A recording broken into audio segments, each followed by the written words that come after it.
Hello students, നമ്മുടെ അടുത്ത topic CSMA/CD, അതായത് കേരിയർ സെൻസ് മൾട്ടിപ്പിൾ ആക്സസ് വിത്ത് കൊളിഷൻ ഡിറ്റക്ഷൻ. നമ്മൾ ഓൾറെഡി റാൻഡം ആക്സസ് പ്രോട്ടോക്കോൾസിൽ അലോഹ protocols 2 type പഠിച്ചു. പിന്നെ CSMA പ്രോട്ടോക്കോൾസ് നോൺ പെർസിസ്റ്റൻറ്റ്, പിന്നെ വൺ പെർസിസ്റ്റൻറ്റ്, പി പെർസിസ്റ്റൻ്റ് ഒക്കെ നമ്മൾ പഠിച്ചു.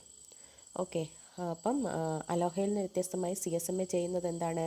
ആ പേര് തന്നെയുണ്ട്, സെൻസ് ചെയ്യാം. Okay, carrier sense multiple access protocols. അപ്പം CSMA പ്രോട്ടോക്കോൾസിൽ വരുന്ന അടുത്ത കാറ്റഗറിയാണ് CSMA/CD എന്ന് വെച്ചാൽ collision detection.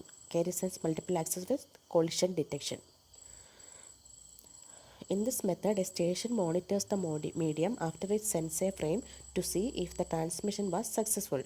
If so, the station is finished. If, however, there is a collision, the frame is sent again. അതായത് ഒരു സ്റ്റേഷൻ എന്താണ്, അതൊരു ഫ്രെയിം ഈ ഒരു ട്രാൻസ്മിഷൻ പാത്തിലോട്ട് അല്ലെങ്കിൽ ചാനലിലോട്ട് അയച്ചു കഴിഞ്ഞു എന്ന് കരുതാം. എങ്കിൽ ഇത് കണ്ടിന്യൂസ്ലി എന്ത് ചെയ്യും?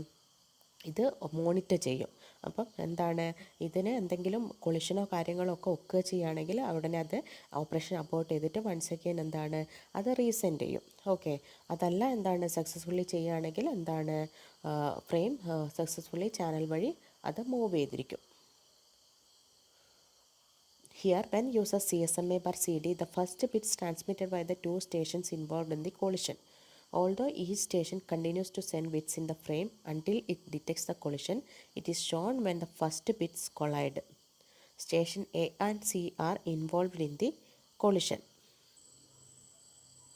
അപ്പം ഈയുടെ ഒരു ഡയഗ്രത്തിൽ കൊളിഷൻ ഡിറ്റക്ട് ചെയ്ത ഒരു കാര്യമാണ് റെപ്രസെൻ്റ് ചെയ്തിരിക്കുന്നത്. അപ്പോൾ അവിടെ ABCD എന്ന് പറഞ്ഞിട്ട് 4 സ്റ്റേഷൻസാണ് ഇവിടെ ഉള്ളത്. ഓക്കെ, അപ്പം ഈയൊരു പിന്നെ ട്രാൻസ്മിഷനിൽ ഇൻവോൾവ് ആയിട്ടുള്ള സ്റ്റേഷൻസ് എന്ന് പറയുന്നത് എയും സിയും, അതായത് എയും സി ആണ് ഇവിടെ ട്രാൻസ്മിറ്റ് ചെയ്യുന്ന ആൾക്കാർ, സ്റ്റേഷൻസ്. ഓക്കെ, അപ്പോൾ എ എന്ത് ചെയ്തു? T1 ടൈമിൽ ഒരു ആ ഒരു ഫ്രെയിം എന്ന് പറഞ്ഞാൽ നമുക്കറിയാം എന്താണ്, മൾട്ടിപ്പിൾ ബിറ്റ്സിനെ ഫ്രെയിംസ് ആയിട്ട് ഡിവൈഡ് ചെയ്യുന്നു.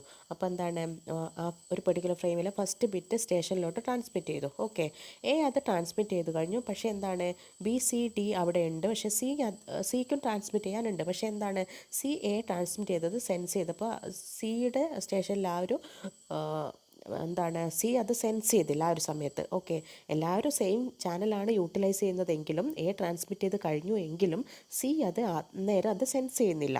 കുറച്ചൊരു സമയം, പെർട്ടിക്കുലർ ടൈം പീരീഡ് കഴിഞ്ഞ ശേഷമേ സിയിൽ അത് എത്തിച്ചേരുള്ളൂ. ഓക്കെ, അപ്പോൾ എന്താണ്, എന്ത് ചെയ്തു? ചാനലിന് സെൻസ് ചെയ്തപ്പോൾ അത് ഫ്രീ ആണെന്ന് മനസ്സിലാക്കിയിട്ട് സിയും ഉടനെ തന്നെ എന്ത് ചെയ്യുന്നു, അതിൻ്റെ ഫസ്റ്റ് ബിറ്റ് ട്രാൻസ്മിറ്റ് ചെയ്യുന്നു. ഓക്കെ, അങ്ങനെ എന്താണ്, കൊളിഷൻ ഒക്കെ ചെയ്യുന്നു. എയും സിയും ട്രാൻസ്മിറ്റ് ചെയ്തു. ഓക്കെ, അതൊരു T2 ടൈമിലാണ് കൊളിഷൻ ഒക്കെ ചെയ്യുന്നത്. അപ്പോൾ T3 ടൈമിൽ സി എന്ത് ചെയ്യുന്നു, സിക്ക് എയുടെ ഫസ്റ്റ് ബിറ്റ് കിട്ടുന്നു. അതുപോലെ T4 ടൈമിൽ എക്ക് സിയുടെ ഫസ്റ്റ് ബിറ്റും കിട്ടുന്നു. ഓക്കെ, അപ്പോൾ T3 ടൈമിൽ എന്താണ്, ഈ ഒരു ഓപ്പറേഷൻ അബോർട്ട് ചെയ്യുന്നു. അതുപോലെ എന്താണ്, T4 ടൈമിൽ എയും അത് അബോർട്ട് ചെയ്യുന്നു. ഓക്കെ, അപ്പോൾ എക്സിക്യൂട്ട് ചെയ്തിരിക്കുന്ന ടൈം എന്ന് പറയുന്നത് T4 - T1 സി ചെയ്തിരിക്കുന്നത് T3 - T2 ഓക്കെ, അപ്പം ഈ ഒരു പറഞ്ഞ കാര്യങ്ങൾ തന്നെയാണ് ഈ സ്ലൈഡിൽ പറഞ്ഞിരിക്കുന്നത്. അപ്പം നമ്മൾ CSMA/CD ഒരു എഫക്റ്റീവായിട്ട് വർക്ക് ചെയ്യണമെങ്കിൽ നമ്മൾ എന്ത് ചെയ്യണം?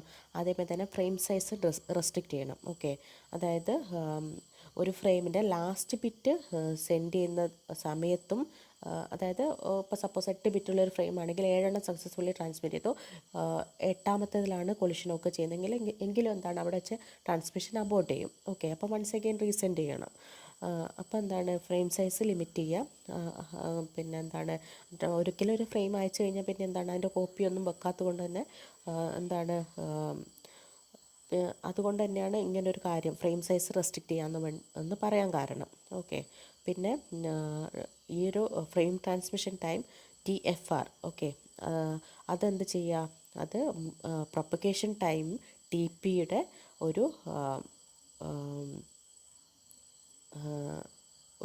അതിൻ്റെ ഒരു ഡബിൾ ടൈം ആയിട്ടെങ്കിലും കണക്കാക്കുക.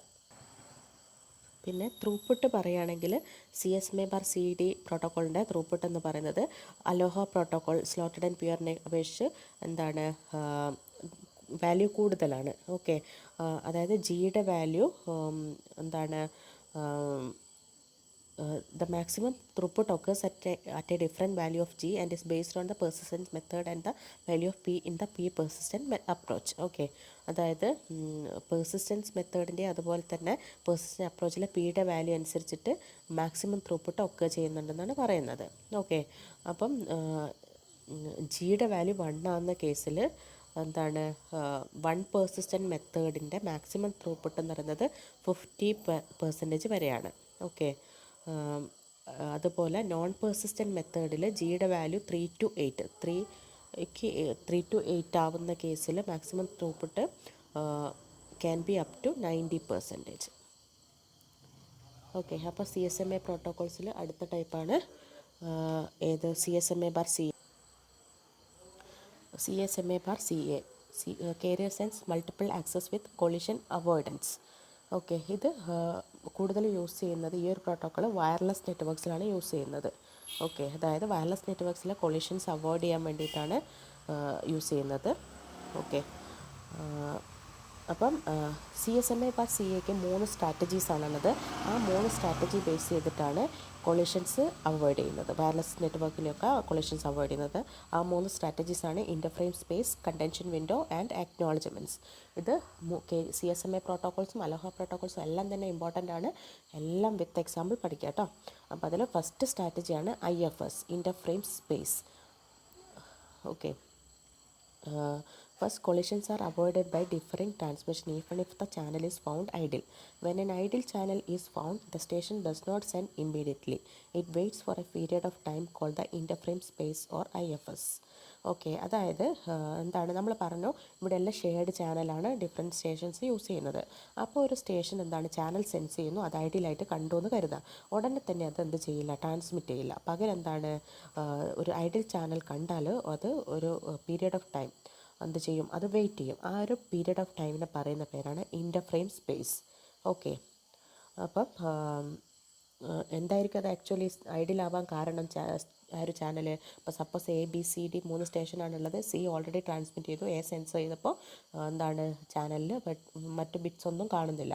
പക്ഷേ എന്താണ് സിയിൽ നിന്നും ആ ഒരു Aയുടെ സ്റ്റേഷൻ്റെ ആ ഒരു ചാനലിൻ്റെ ആ ഒരു ലെവലെത്താനുള്ളൊരു കാലതാമസമായിരിക്കാം അത് സെൻസ് ചെയ്യാത്തതിന് കാരണം. ഓക്കെ, അപ്പം ഇൻ്റർഫ്രെയിം സ്പേസ് എന്ന് പറയുന്ന അത്രയും സമയം വെയിറ്റ് ചെയ്യുക വഴി അവിടെ ഒരു കൊളിഷൻ എന്ത് ചെയ്യാൻ പറ്റും, അവോയ്ഡ് ചെയ്യാൻ പറ്റും.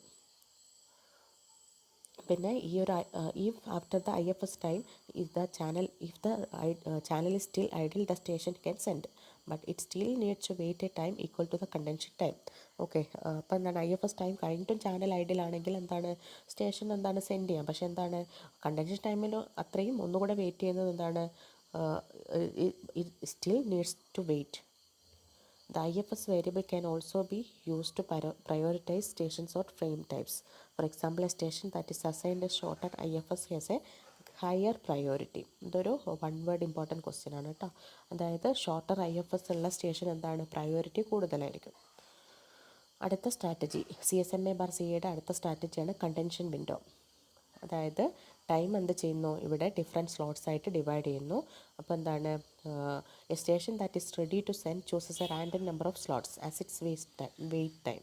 അതായത് ഒരു സ്റ്റേഷന് സെൻഡ് ചെയ്യണമെങ്കിൽ എന്ത് ചെയ്യും, അത് ഒരു റാൻഡം നമ്പർ ഓഫ് സ്ലോട്ട് അത് ചൂസ് ചെയ്യും. It is set to one slot that first time and then doubles each time the station cannot detect an idle channel after the IFS time. In the condension window, the station needs to sense the channel after each time slot.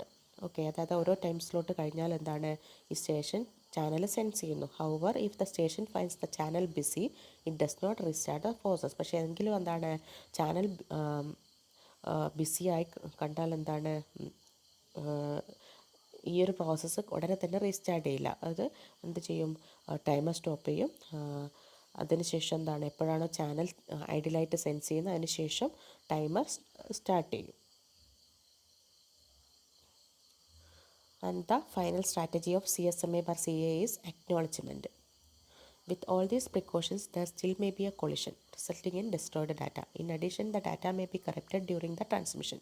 The positive acknowledgement and the timeout timer can help guarantee that the receiver has received the frame.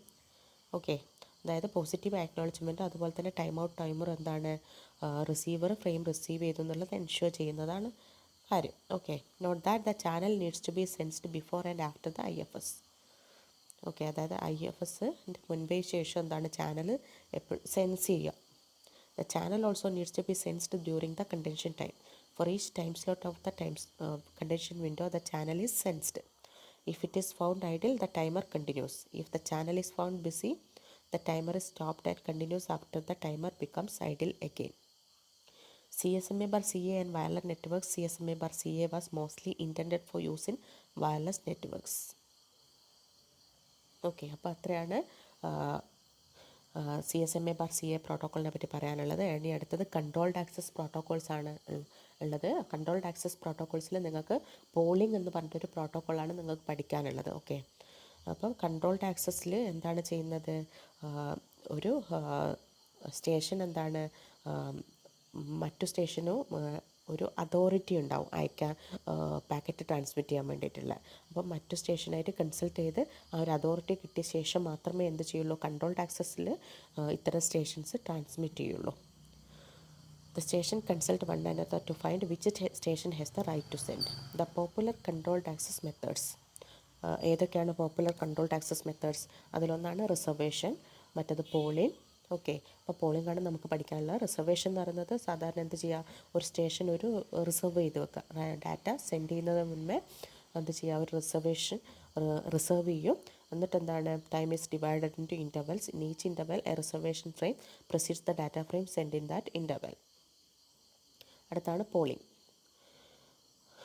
Polling works with topologies in which one device is designated as a primary station and the other devices are secondary stations. Okay, പോളിങ്ങിൽ എന്താണ് സംഭവിക്കുന്നത്, ഇവിടെ ഒരു നെറ്റ്വർക്കാണ്. Okay, അപ്പോൾ അതിൽ ഒരു device primary സ്റ്റേഷനായിട്ടും act ചെയ്യും, ബാക്കിയുള്ള മറ്റ് എല്ലാ ഡിവൈസസും സെക്കൻഡറി സ്റ്റേഷൻസായിട്ടും ആക്ട് ചെയ്യും. ഈ എല്ലാ ഡാറ്റ എക്സ്ചേഞ്ചസും നടക്കുന്നത് പ്രൈമറി ഡിവൈസ് വഴിയാണ്. ഓക്കെ, അതായത് സെക്കൻഡറി ഡിവൈസിലോട്ടാണ് ട്രാൻസ്മിറ്റ് ചെയ്തേണ്ടത് എങ്കിൽ കൂടിയും എല്ലാ ട്രാൻസാക്ഷനും നടക്കുന്നത് അല്ലെങ്കിൽ എക്സ്ചേഞ്ചസ് നടക്കുന്നത് പ്രൈമറി ഡിവൈസ് വഴിയാണ്. അപ്പം ഈ പ്രൈമറി ഡിവൈസ് തന്നെയാണ് ലിങ്ക് കൺട്രോൾ ചെയ്യുന്നതും കാര്യങ്ങളെല്ലാം ചെയ്യുന്നത്. സെക്കൻഡറി ഡിവൈസസ് ഈ പ്രൈമറിയുടെ ഇൻസ്ട്രക്ഷൻസ് ഫോളോ ചെയ്യാൻ മാത്രമേ ചെയ്യുന്നുള്ളൂ. അപ്പം പ്രൈമറി ഡിവൈസാണ് ഇവിടെ തീരുമാനിക്കുന്നത് ഏത് ഡിവൈസാണ് ഒരു ചാനൽ ഒരു ഗിവൺ ടൈമിൽ യൂട്ടിലൈസ് ചെയ്യേണ്ടത്, കാര്യങ്ങളൊക്കെ തീരുമാനിക്കുന്നത് പ്രൈമറി ഡിവൈസാണ്. അപ്പം പ്രൈമറി ഡിവൈസ് തന്നെയാണ് ഒരു സെഷൻ ഇനീഷ്യേറ്റ് ചെയ്യുന്നത്.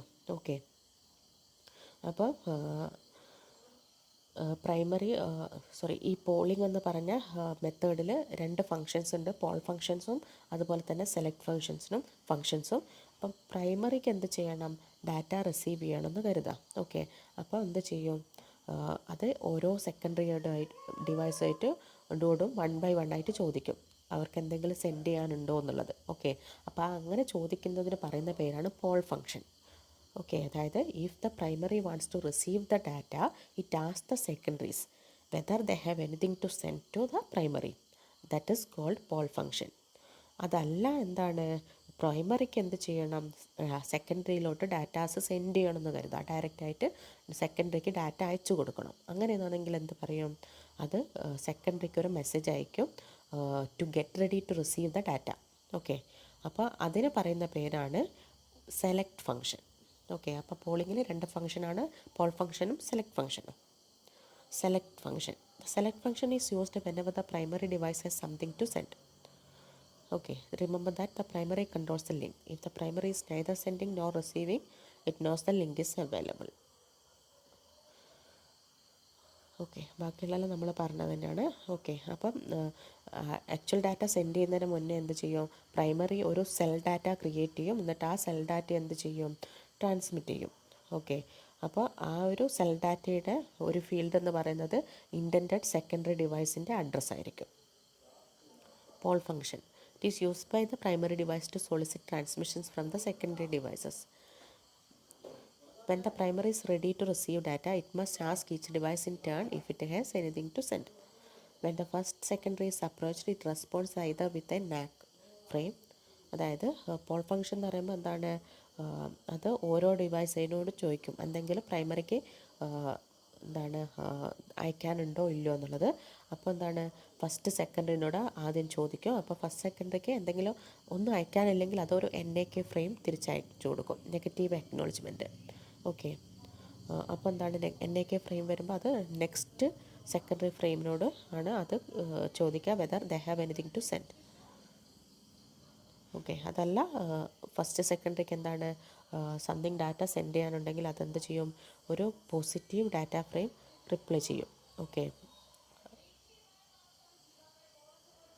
the primary reads the frame and returns an acknowledgement verifying its receipt. Okay.